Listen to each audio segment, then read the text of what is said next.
What's up, guys? Today we're talking about the Benchmade LFK.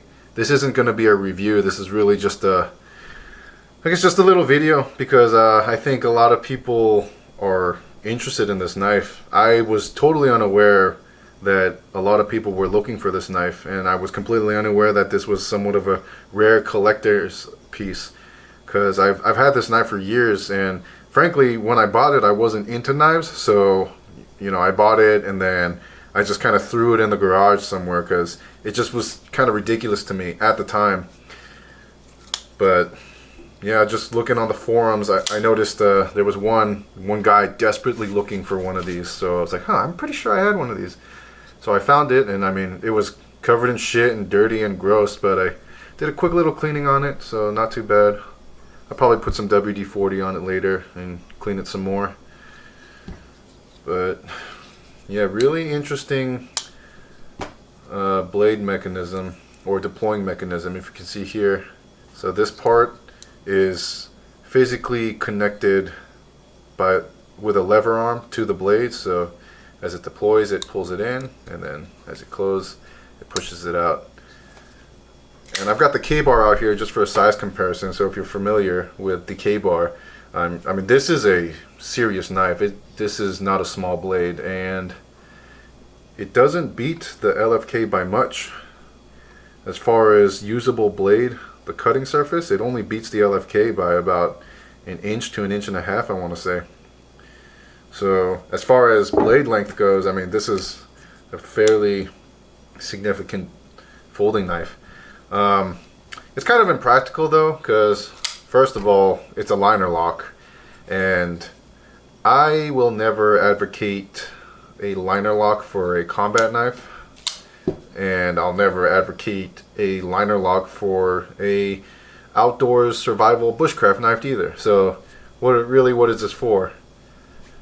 Granted, whether or not this liner lock will survive the rigors of combat is something that hopefully I'll never have to find out for myself. It'd be nice to see some kind of test of liner locks in that kind of situation. But doing another size comparison, so here's the Espada,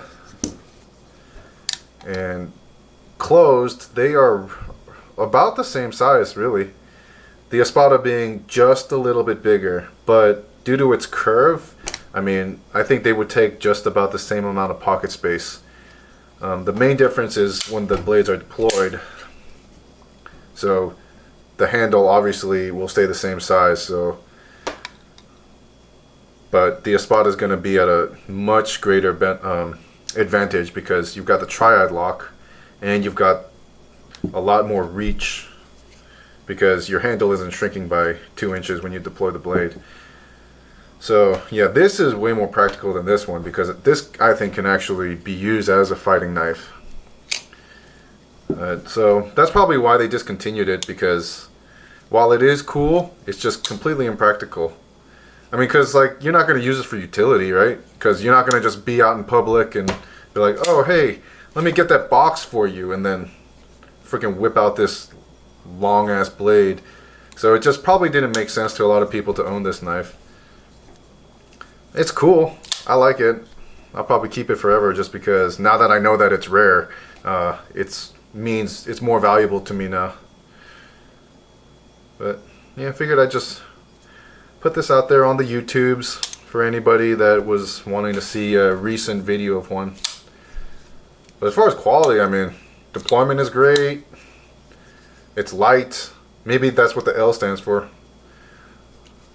I thought it stood for, large effing knife, but maybe it stands for light folding knife. I could be completely wrong. I'm sure just a quick Google search on it and I'll figure it out. Yeah, there you go.